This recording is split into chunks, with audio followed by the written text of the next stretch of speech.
Hello, my name's Joe, I'm a UK reseller, and today I want to share my 5 top tips for buying at Carboot sales.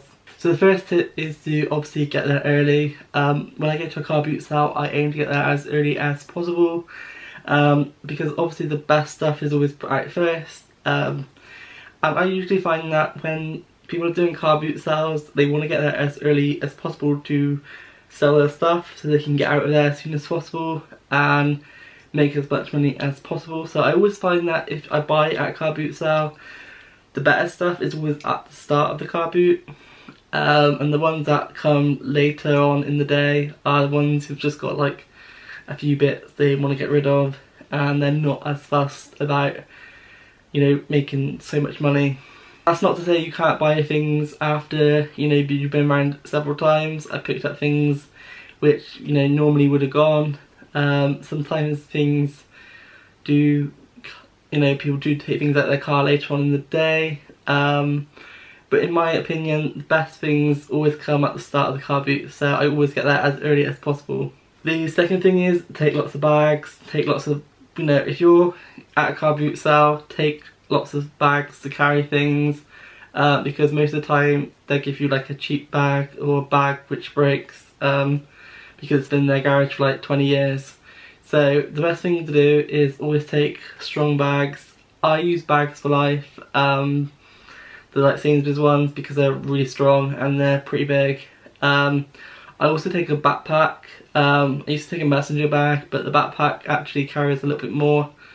And yeah, I look a little bit like Buckaroo, but yeah, it just definitely helps.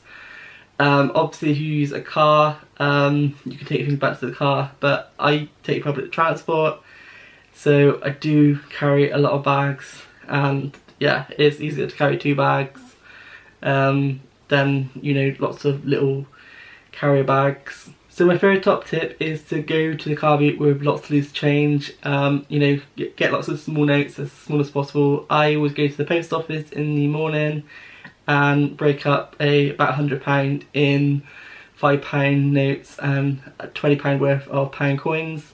It's definitely worth doing because at the car boot sale it's difficult to break notes up, and sometimes if you're spending like £1 and you've got a £20 note, it can be really difficult to sort of break it up.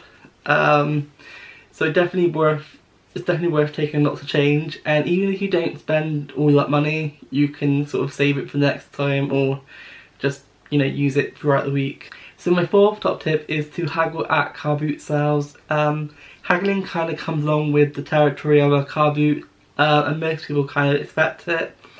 If people don't want to haggle, then you just need to respect their decision. But most people are open to haggling if you are buying an item which is, you know, X amount of money, or if you're buying multiple items.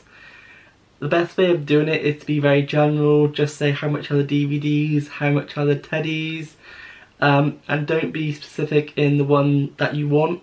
So if I'm looking at DVDs, I always say like how much are the DVDs, and sometimes they'll say, oh, they're £1, they're 50p, and then I'll pick out the best ones.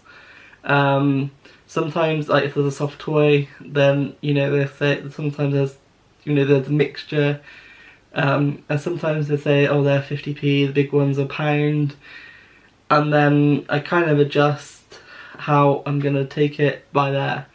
And sometimes if you bundle things, you can get a better price. So my fifth top tip is to be polite to people. If you're polite to them, have a conversation, say hello, just be really nice. They're more likely to like give you a discount, or even discount before you even offer to like discount. So I was at a car boot, I was picking up some DVDs, and we were talking about the DVDs, and they were like £5, and I think I ended up paying like £2.50. And just having a conversation, just being polite, it just goes a long way. So it's definitely worth being nice, and not being one of those grumpy ones at a car boot. Thank you for watching this video. I hope you enjoyed it. It's something a little bit different. If you have any car boot buying tips, leave them below. If you have any questions, leave them below. And if you're not already subscribed to my channel, please subscribe. Bye for now.